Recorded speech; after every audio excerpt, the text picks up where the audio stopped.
Hello everyone, welcome to study 82। दोस्तों, ये सामान्य हिंदी का पार्ट 6 है। जिन्होंने पार्ट 1, 2, 3, 4, 5 नहीं देखा है, इस वीडियो की डिस्क्रिप्शन में उसकी लिंक दे दूंगा और आप वहां से उस वीडियो को देख सकते हैं। और दोस्तों, आगामी परीक्षा मध्य प्रदेश जेल प्रेरी, एमपी एसआई, एमपी टीटी और मध्य प्रदेश में आने वाली एग्ज़ाम सभी के लिए सामान्य हिंदी के इंपॉर्टेंट क्वेश्चन लेके आया हूँ। आशा करता हूँ आपको मेरा वीडियो पसंद आएगा। और दोस्तों, एक रिक्वेस्ट है, जिन्होंने फर्स्ट टाइम ये वीडियो देख रहे हैं वो भी वीडियो को शेयर करें, सब्सक्राइब करें और लाइक करें। तो शुरू करते हैं। Question number first. Question number first दोस्तों, ये रहा आपकी स्क्रीन पर। क्वेश्चन फर्स्ट है, अंधविश्वास का तात्पर्य है। प्रश्न है, अंधविश्वास का तात्पर्य है बिना सोचे समझे किसी बात को मान लेना। दूसरा, किसी का अंध समर्थन करना। थर्ड ऑप्शन है, किसी पर अत्यधिक विश्वास करना। या चौथा है, अंधा होकर विश्वास करना। तो दोस्तों, अंधविश्वास का मतलब होता है बिना सोचे समझे किसी बात को मान लेना। ऑप्शन है इसका राइट आंसर होगा। बात करते हैं क्वेश्चन नंबर 2 की। क्वेश्चन 2 है दोस्तों, रस युक्त वाक्य ही ब्लैंक दिया हुआ है। चार ऑप्शन है, अनुभूति, भावानुभूति, काव्य और फोर्थ ऑप्शन है संयोग श्रृंगार। तो दोस्तों, रस युक्त वाक्य ही काव्य है।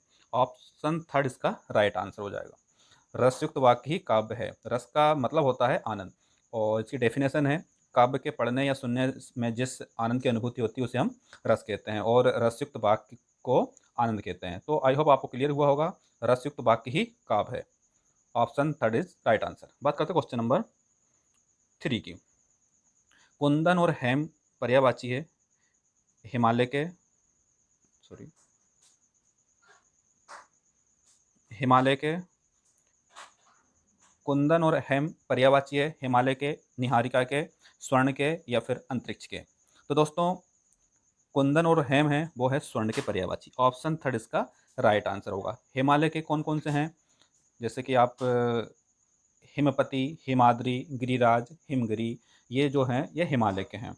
और स्वर्ण के, कंचन, हेम, जातरूप, ताम्रस, ये स्वर्ण के हैं। और अंतरिक्ष के पर्यायवाची होंगे गगन है, नभ है, अंबर है, अब्र है, ये अंतरिक्ष के पर्यायवाची है। बात करते हैं क्वेश्चन नंबर 4 की दोस्तों। क्वेश्चन नंबर 4 है, सामासिक पदों में मिले हुए शब्दों को पृथक करने की प्रक्रिया क्या कहलाती है। चार ऑप्शन है, समास विच्छेद, समास विच्छेद, समास विग्रह, सामासिक सौंदर्य या समास का परिमार्जन। तो दोस्तों, सामासिक शब्दों में मिले हुए शब्दों को पृथक करने की प्रक्रिया कहलाती है समास विग्रह। ऑप्शन 2 इसका राइट आंसर होगा। और समस्त पद के सभी पदों को अलग अलग किए जाने की प्रक्रिया को हम समास विग्रह कहते हैं, और इसको हम व्यास भी कहते हैं। जैसे कि एग्जाम्पल के तौर पे लिया जाए तो नीलकमल, यदि हम नीलकमल को का विग्रह करेंगे तो नीला है जो कमल, इसका समास विग्रह हो जाएगा। तो पूर्वी हिंदी के अंतर्गत आती है। पूर्वी हिंदी के अंतर्गत बताना, आपको चार ऑप्शन दिए गए हैं, अवधी, बघेली, छत्तीसगढ़ी या फिर उक्त सभी। तो दोस्तों, पूर्वी हिंदी हिंदी के अंतर्गत आती है ये तीनों भाषाएं, अवधी, बघेली और छत्तीसगढ़ी। मतलब ऑप्शन 4 इसका राइट आंसर हो जाएगा। अब बात करते हैं पश्चिमी हिंदी में कौन कौन सी भाषा आती है। तो वो आती है कोरबी, कोरबी, ब्रजभाषा और बुंदेली और कन्नौजी, ये दोस्तों अब पश्चिमी हिंदी के अंतर्गत आती है। और बिहारी के अंतर्गत आती है भोजपुरी, मगही और मैथिली। और पहाड़ी हिंदी के अंतर्गत आती है कुमायूं, गढ़वाली। और राजस्थानी के अंतर्गत आती है मारवाड़ी, जयपुरी, मेवाती और मालवी। तो दोस्तों, पूर्व हिंदी के अंतर्गत आती है उपयुक्त तो सभी, अवधी, बघेली, छत्तीसगढ़ी, तीनों आती है। बात करते हैं क्वेश्चन नंबर 6 की। क्वेश्चन नंबर 6 है, यदि वह आता तो मैं चला जाता, वाक्य में क्या है। चार ऑप्शन है, संकेतवाचक। क्वेश्चन नंबर 6 है, यदि वह आता तो मैं चला जाता, वाक्य क्या है। संकेतवाचक, संदेहवाचक, विधानवाचक या उपयुक्त में से कोई नहीं।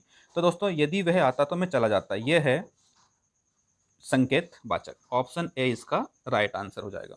संकेतवाचक की डेफिनेशन है, जिन वाक्यों से शर्त या संकेत का बोध होता है, यानी एक क्रिया का होना दूसरी क्रिया पर निर्भर होता है, उसको हम बोलते हैं संकेतवाचक।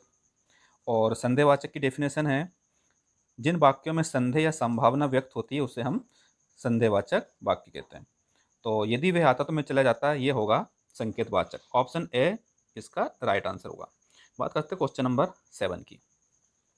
किसी सूत्र के भाव विस्तार की प्रक्रिया में समास शैली अपनाई जाती है, व्यास शैली अपनाई जाती है, रचना के मूलभूत अर्थ क्षेत्र संकोच किया जाता है, या उपयुक्त में से कोई नहीं। तो दोस्तों किसी सूत्र के भाव विस्तार की प्रक्रिया वो होती है व्यास शैली अपनाई जाती है। ऑप्शन 2 इसका राइट आंसर होगा। यदि किसी सूत्र के भाव विस्तार की प्रक्रिया में व्यास शैली का प्रयोग किया जाता है तो ऑप्शन 2 इसका राइट आंसर होगा। बात करते हैं क्वेश्चन नंबर 8 की। अगोचर का आशय क्या है? अगोचर का आशय है, 4 ऑप्शन दिए गए हैं, जो देखा ना जा सके, इंद्रजीत, या अप्रकट, या उक्त सभी। तो दोस्तों अगोचर का मतलब होता है ये तीनों। अगोचर का आशय होता है जो देखा ना जा सके, और इसको इंद्रातीत भी बोलते हैं, या अप्रकट। तो ऑप्शन 4 इसका राइट आंसर होगा। अगोचर का आशय है जो देखा ना जा सके, ये भी सही है, इंद्रातीत भी सही है, अप्रकट भी सही है। बात करते हैं क्वेश्चन नंबर 9 की। रस के अंग है, रंग पूछे ना कि रस पूछा है, तो आप क्वेश्चन ठीक से पढ़ना। रस के अंग है ऑप्शन 9, 8, 7 या 4। तो दोस्तों रस के 4 अंग होते हैं, ऑप्शन 4 इसका राइट आंसर होगा।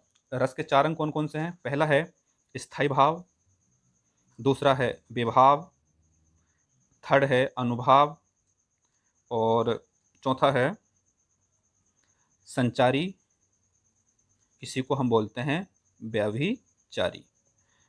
और रस होते हैं भरत मुनि के अनुसार रस 8 होते हैं। तो आई होप आपको क्लियर हुआ होगा। रस के अंग है 4 और भरत मुनि के अनुसार रस 8 माने गए हैं। बात करते हैं क्वेश्चन नंबर 9 की। क्वेश्चन नंबर 9 है, जो सब जानता है उसे हम कहते हैं बहुज्ञ, सर्वज्ञ, विज्ञ, या परम ज्ञानी।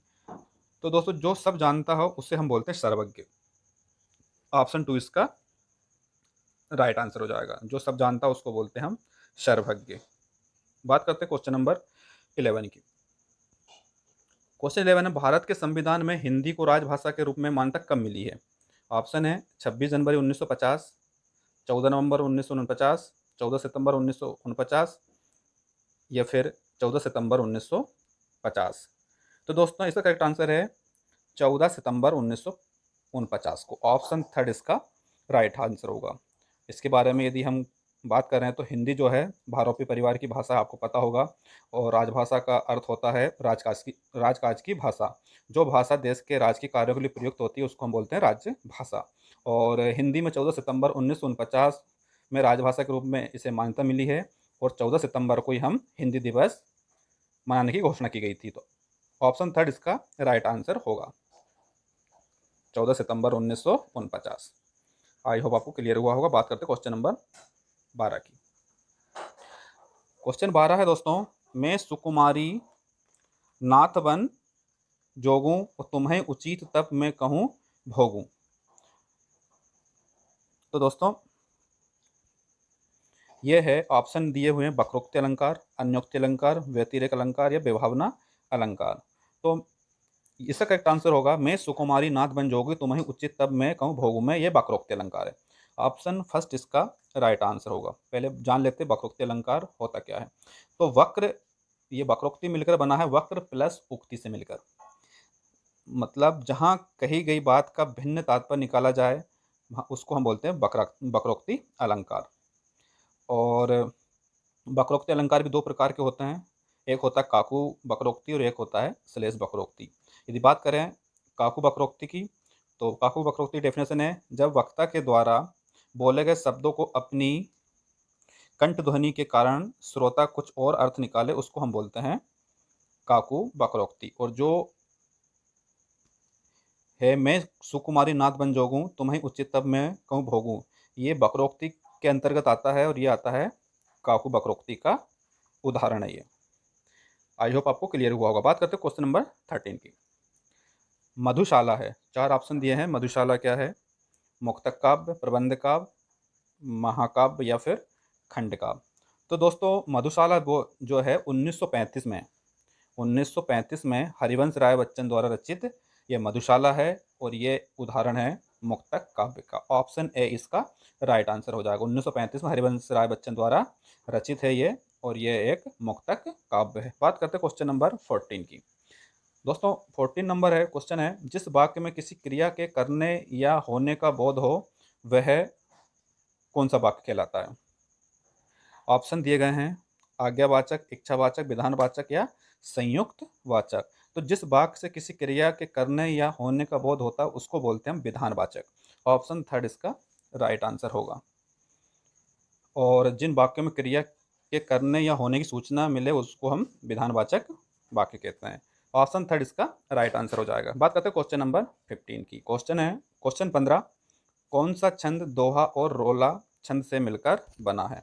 ऑप्शन है उल्लाला, सवैया, कुंडलिया या फिर घनाक्षरी। तो दोस्तों दोहा और रोला से मिलकर बनता है कुंडलिया। दोहा और रोला से मिलकर बनती है कुंडलिया। और कुंडलियाँ जो है इसमें मात्रिक विषम संयुक्त छंद है इसमें, और इसमें 6 चरण होते हैं और ये दोहा और रोला से मिलकर बनती है। बात करें दोहा की तो दोहा में 13 और 11 मात्राएं होती है और ये अर्धसम मात्रिक छंद है। और रोला में 11 और 13 मात्राएं होती है और ये एक मात्रिक सम छंद है। तो दोहा और रोला से मिलकर बनते हैं कुंडलिया। ऑप्शन थर्ड इसका राइट आंसर हो जाएगा। बात करते हैं क्वेश्चन नंबर 16 की। दोस्तों क्वेश्चन नंबर 16 है, लोकोक्ति पूर्ण होती जबकि मुहावरा वाक्यांश होता है। ये कथन जो है सत्य है, असत्य है, विवादास्पद है या फिर अतार्किक है? तो लोकोक्ति जो होती है वो पूर्ण होती है और जबकि मुहावरा वाक्यांश होता है। ऑप्शन ए इसका राइट आंसर हो जाएगा। लोकोक्ति का मतलब होता है लोक में प्रचलित उक्ति। और आपसे पूछा जाए कि मुहावरा जो है किस भाषा का शब्द है, तो ये अरबी भाषा का शब्द है। मुहावरा जो है, मुहावरा अरबी भाषा का शब्द है।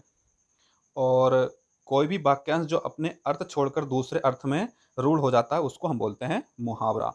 तो दोस्तों इसका करेक्ट आंसर हो जाएगा ऑप्शन ए, सत्य। बात करते हैं क्वेश्चन नंबर 17 की। जहाँ किसी बात को प्रत्यक्ष ना कहकर अप्रत्यक्ष रूप से कहते हैं उसको हम क्या कहते हैं? 4 ऑप्शन दिए गए हैं, अतिशोक्ति अलंकार, अन्योक्ति अलंकार, संधि अलंकार या पिनरुक्ति प्रकाश अलंकार। तो दोस्तों जहाँ किसी बात को प्रत्यक्ष ना कहकर अप्रत्यक्ष रूप से कहते हैं उसको बोलते हैं हम अन्योक्ति, अन्य के द्वारा की गई युक्ति। इसके बारे में जान लेते हैं। इसकी डेफिनेशन है, जहाँ किसी बात को प्रत्यक्ष ना कहकर अप्रत्यक्ष रूप से या किसी अन्य माध्यम या व्यक्ति द्वारा कही जाए उसको हम बोलते हैं अन्योक्ति अलंकार। ऑप्शन 2 इसका राइट आंसर हो जाएगा। बात करते हैं क्वेश्चन नंबर 18 की। दोस्तों खेत रहना मुहावरे का अर्थ है, 4 ऑप्शन है, खेत गिरवी रखना, खेत में ओले पड़ना, शहीद होना या खेत की फसल खराब होना। तो दोस्तों खेत रहना इसका मतलब होता है शहीद होना। ऑप्शन थर्ड इसका राइट आंसर हो जाएगा। खेत रहना मतलब शहीद होना। Option third is right answer. बात करते हैं क्वेश्चन नंबर 19 की। पतंग के अर्थ क्या क्या हैं? 4 ऑप्शन दिए गए हैं, सूर पक्षी, सलभ टिड्डी, चिंगारी, धागे से बांधकर उड़ाया जाने वाला कागज का खिलौना या उपयुक्त सभी, युक्त सभी। तो पतंग का अर्थ ये सभी होगा। ऑप्शन 4 इसका राइट आंसर होगा। सूर भी होता है, पक्षी भी होता है, शलभ भी होता है, टिड्डी भी होता है और धागे से बांध के जो उड़ाया जाता है कागज का खिलौना उसको भी हम पतंग बोलते हैं। तो ऑप्शन 4 इसका राइट आंसर हो जाएगा। और दोस्तों इस वीडियो का लास्ट क्वेश्चन है, जिस क्षेत्र में जो भाषा बोली जाती है वे भाषा व्यापक रूप से उस क्षेत्र की क्या कहलाती है? 4 ऑप्शन है, मानक भाषा, उपमानक भाषा कही जाती है, मातृभाषा कही जाती है, फिर संचार भाषा कही जाती है। तो दोस्तों वो कहलाती है उस क्षेत्र की मातृभाषा। ऑप्शन थर्ड इसका राइट आंसर हो जाएगा। जिस क्षेत्र में जो भाषा बोली जाती है वह भाषा व्यापक रूप से उस क्षेत्र की मातृभाषा कही जाती है। तो ऑप्शन थर्ड इसका राइट आंसर होगा। तो दोस्तों ये थे इम्पोर्टेंट 20 क्वेश्चन। और पिछले वीडियो में दोस्तों एक भूल हो गई थी, पढ़ने में मिस्टेक हो गई थी। संपादकीय शब्द का अंग्रेजी पर्याय होगा वो होगा एडिटोरियल। ऑप्शन 4 इसका करेक्ट आंसर कर लेना। Option 4 is right answer. संपादकीय शब्द का अंग्रेजी पर्याय हो जाएगा एडिटोरियल। ऑप्शन 4 इसका राइट आंसर है। और दोस्तों ये क्वेश्चन की आंसर शीट है, इसको आप टेलीग्राम से डाउनलोड कर सकते हैं। थैंक यू दोस्तों, फिर मिलता हूँ मैं आपको नेक्स्ट वीडियो में। जब तक के लिए जय हिंद, जय भारत, वंदे मातरम।